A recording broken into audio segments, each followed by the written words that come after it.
जय श्री राम। आज मैं चर्चा करूंगा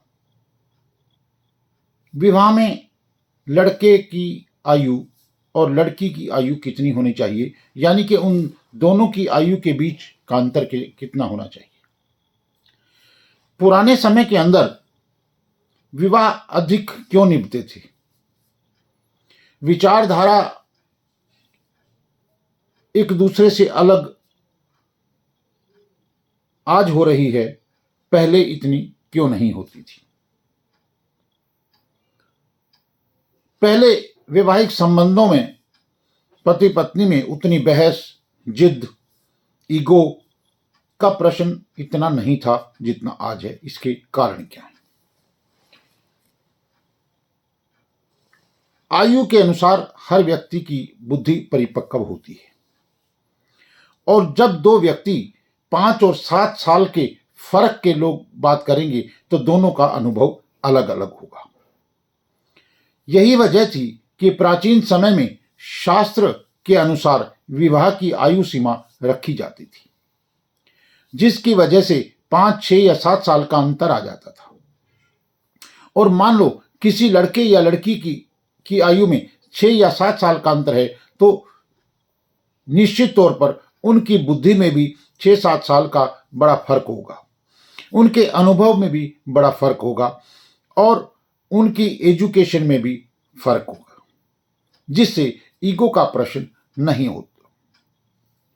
तो शास्त्र के अनुसार लड़का और लड़की के अंदर विवाह की आयु में कितना अंतर होना चाहिए? मान लीजिए किसी की आयु 26 वर्ष है, तो इसके लिए कितने वर्ष की लड़की उपयुक्त रहेगी? प्राचीन शास्त्र के अनुसार लड़के की आयु का आधा करके उसमें 6 जमा कर दिया जाए,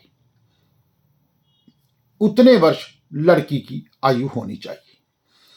माना लड़के की आयु 26 वर्ष है, उसका आधा करके 13 कर दिया जाए और उसमें 6 जमा कर दिया जाए तो 19 वर्ष। 26 वर्ष के लड़के के लिए 19 वर्ष की लड़की शास्त्र के अनुसार होनी चाहिए। कारण अंगों का फर्क, शारीरिक संतुष्टि का फर्क रहेगा। जब दोनों के अंग एक जैसे होंगे, दोनों के परिपक्व होंगे, तो शारीरिक संतुष्टि भी नहीं हो पाती है। बुद्धि का विकास, बुद्धि में बहुत फर्क होता है। 7 साल के अंतर में विचारधारा का परिवर्तन बहुत ज्यादा होता है, दोनों के अनुभव में बड़ा अंतर होता है। तो इसलिए पहले विवाह संबंधों में इतनी दरार नहीं होती थी। आज वैवाहिक संबंधों में बहुत ज्यादा दरार होती है, क्योंकि दोनों की एजुकेशन बराबर होती है, दोनों की आयु बराबर होती है।